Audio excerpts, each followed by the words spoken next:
Eh bien, bonjour à toutes et à tous, et j'espère que vous avez la forme, c'est WordPress Sensei, et aujourd'hui on se retrouve pour une nouvelle vidéo, donc cette fois-ci une très courte vidéo où on va voir ensemble comment optimiser au maximum ces menus pour les moteurs de recherche sur WordPress. Donc, vous allez voir que c'est très facile, ça se fait avec les options natives de WordPress qui sont du coup directement intégrées à l'interface, et on va aller du coup directement dans l'onglet apparence menu, donc c'est l'onglet où on va pouvoir du coup gérer nos menus.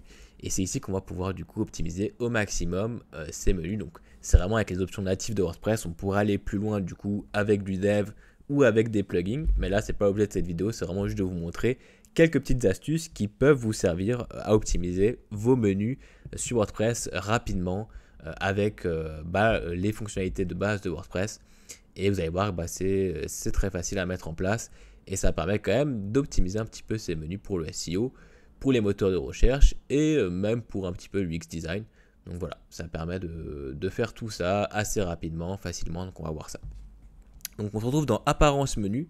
Là je vais créer un nouveau menu fictif pour la vidéo, je vais l'appeler par exemple main menu pour le menu principal. Vous pouvez choisir où vous l'affichez, donc là je vais simplement mettre menu supérieur. Pour rappel, c'est ici qu'on choisit l'emplacement d'affichage de ce menu là. Et là je vais simplement ajouter des liens à mon menu, donc je vais ajouter un lien d'accueil. Je n'ai pas créé de contenu pour la vidéo, donc je vais juste créer une page par exemple de mention légale, hop. Une page par exemple de service, je mets n'importe quoi, par exemple la boutique, hop. Et la page contact, hop. Voilà, je vais retourner dans mon menu, je vais ajouter tout ça, hop, la boutique, la mention légale, les services et la page de contact qui trouve pas, hop, parce qu'elle est en brouillon. Donc j'ajoute tout ça, hop. J'ai mon menu qui est créé. Et donc là, quand on a l'autre menu qui est créé, en fait, on a des options qui sont cachées en fait. Si je déroule du coup mes onglets, je peux juste changer le titre de navigation. Ou si par exemple je mets un lien personnalisé aussi pour vous montrer. Là, je peux choisir l'URL du lien. Donc là, je mets un lien vide, ce qui peut servir par exemple pour tout ce qui est one page. Si là, je mets un ID après le dièse, ça peut être utile pour ramener directement sur la section de la page en question. Donc là je vais vous faire une vidéo ici peut-être sur comment créer un menu pour un site one page, ça peut être intéressant. Et dans le texte du lien du coup là, je peux mettre ce que je veux, donc là je vais mettre par exemple page Instagram, enfin je mets n'importe quoi, ou juste Instagram, ou bref c'est vraiment juste pour l'exemple. Et là on a l'autre menu qui a été créé, j'enregistre mon menu. Si je vais sur le site, là je suis sur du coup le thème de base de 2017, on a l'autre menu qui se retrouve ici. Et en fait, si je déroule là mes onglets, j'ai uniquement une option pour des liens classiques, et pour les liens personnalisés, j'ai deux options, j'ai l'URL et le titre de la navigation. Donc voilà, j'ai pas beaucoup d'options qui sont proposées, et en fait, si je vais tout en haut sur mon interface, vous avez ici options de l'écran.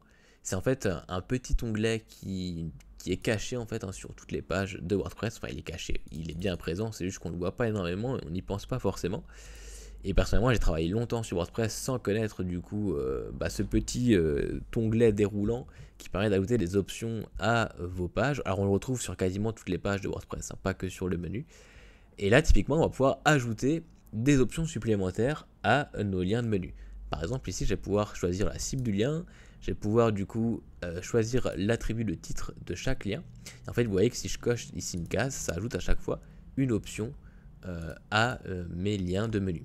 Et après, on a aussi la possibilité d'ajouter une classe CSS et d'ajouter aussi ce qu'on appelle une relation avec le propriétaire du site lié XFN, qui va notamment servir pour tout ce qui est attribut nofollow, tout simplement pour pouvoir mettre un attribut nofollow sur nos liens pour éviter que les moteurs de recherche envoient du jus à cette page-là.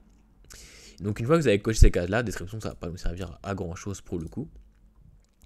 On va se retrouver avec plusieurs options qui vont pouvoir nous servir du coup à optimiser le menu pour le SEO et pour l'UX design aussi. Donc là par exemple on va pouvoir choisir un attribut de titre maintenant à chaque lien de mon menu. Donc pour rappel, l'attribut de titre c'est simplement du coup la balise title en HTML qui permet d'indiquer au moteur de recherche vers où redirige ce lien là. Donc qui est en fait un peu l'équivalent de la balise alt sur les images, si vous voyez un petit peu. C'est exactement la même chose, mais pour les liens. Et l'idéal, c'est évidemment toujours de la compléter également. Et donc là, par exemple, si j'enregistre ici et que je vais sur mon site, si je survole l'accueil, en fait, vous voyez qu'il ne se passe rien. Le navigateur n'affiche rien du tout. Et si je complète cette balise title ici, donc là, je vais mettre par exemple page d'accueil, je vais mettre n'importe quoi, c'est vraiment juste pour l'exemple. Je clique sur enregistrer le menu.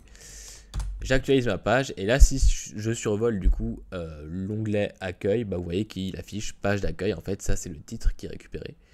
Et voilà, c'est utilisé par les navigateurs pour ce type d'affichage, mais ça va surtout servir pour les moteurs de recherche parce qu'on va pouvoir du coup indiquer au moteur vers où redirige ce lien là avec quelques petits mots-clés. Donc l'idée c'est pas de mettre un max de mots-clés, sinon vous allez être pénalisé.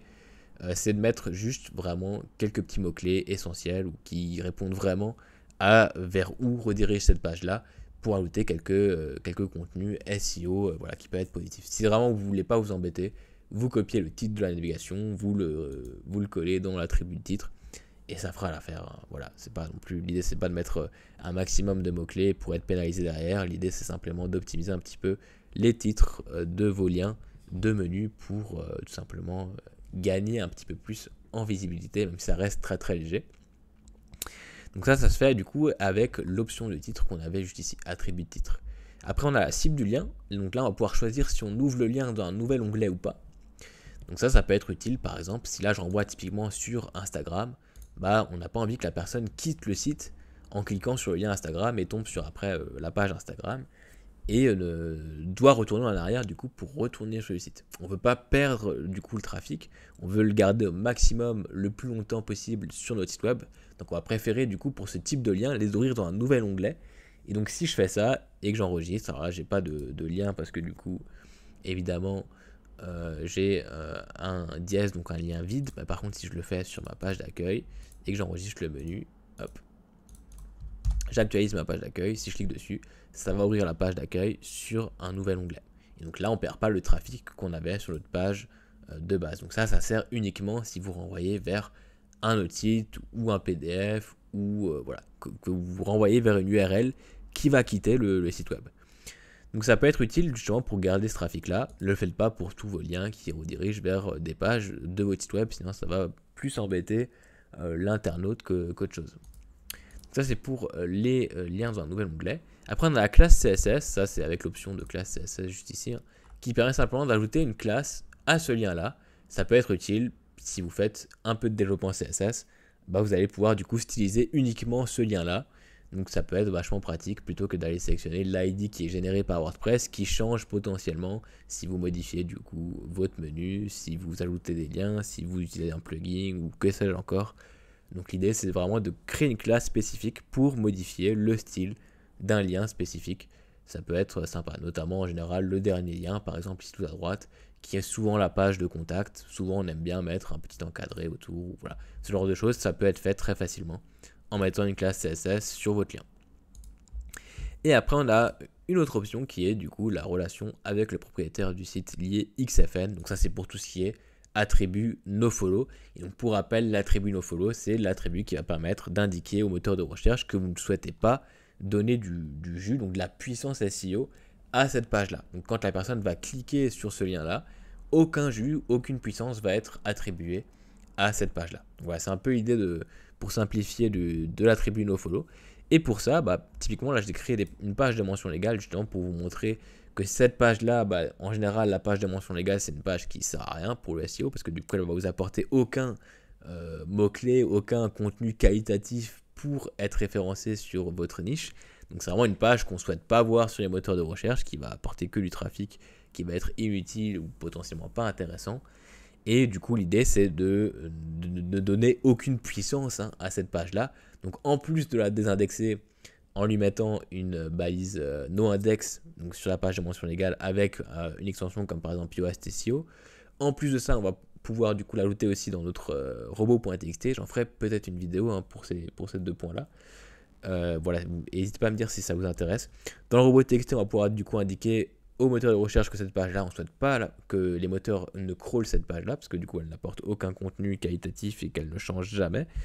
Et en plus de ça, on va pouvoir du coup lui mettre un attribut nofollow ici. Donc là, pour ça, on a juste à mettre nofollow, tout simplement. Et là du coup si j'enregistre mon menu et j'actualise mon site, si j'inspecte mes mentions légales ici, vous voyez que du coup il a ajouté l'attribut nofollow qui permet d'indiquer au moteur de recherche qu'on ne souhaite pas donner de la puissance SEO à cette page là parce que du coup elle est inutile. Donc voilà, c'était quelques petites astuces sur la création de menus, l'optimisation de menus sur WordPress. Donc vous voyez que c'est des petites options qui sont un peu cachées. C'est des options natives de WordPress, donc voilà, ça, vous n'avez pas besoin de télécharger de plugins pour pouvoir les utiliser. C'est très vite mis en place pour le coup. Et ça permet d'optimiser au maximum ces menus pour le SEO, notamment avec voilà, l'attribut nofollow, l'attribut de titre et la possibilité d'ouvrir du coup le lien vers un nouvel onglet, mais aussi tout ce qui est du coup UX design, parce que du coup voilà, la personne ne quitte pas le site, donc ça va être plus simple pour elle de revenir, de naviguer, de continuer à naviguer sur le site, et de pouvoir du coup modifier les liens avec une classe CSS. Si vous faites un peu de CSS, bah là pour le coup c'est vraiment très très pratique. Donc vous mettez votre classe ici, par exemple mon lien contact. Donc là par exemple je pourrais très bien mettre ça sur ma page de contact ici. Et après, du coup, en CSS, récupérer cette classe avec point mon lien contact. J'ouvre les accolades et je mets mon code CSS derrière et je peux styliser du coup ce lien-là très facilement donc grâce à cette classe. Donc voilà, c'était juste quelques petites astuces sur la création de menus et l'optimisation de menus sur WordPress. Donc j'espère que cette vidéo vous aura servi. C'était une petite vidéo. Mais voilà, n'hésitez pas, si vous avez d'autres idées de vidéos sur WordPress à traiter, si vous avez des problèmes sur vos sites web, n'hésitez pas à me les dire en commentaire ou à me les envoyer du coup par mail. Vous retrouvez du coup mon mail facilement dans la section à propos sur ma chaîne YouTube. Et ça va être un plaisir hein, du coup de traiter ces vidéos-là. L'idée de cette chaîne, c'est vraiment de vous donner un maximum de valeur sur WordPress. Donc si je peux vous aider sur certains points, comme ça fait un moment que j'utilise ce CMS-là, bah, c'est avec grand plaisir, hein, c'est vraiment le but de la chaîne. Donc voilà, merci d'avoir regardé cette vidéo jusqu'au bout, et moi je vous dis à très bientôt pour une prochaine astuce, pour un prochain tuto sur WordPress. Bye bye.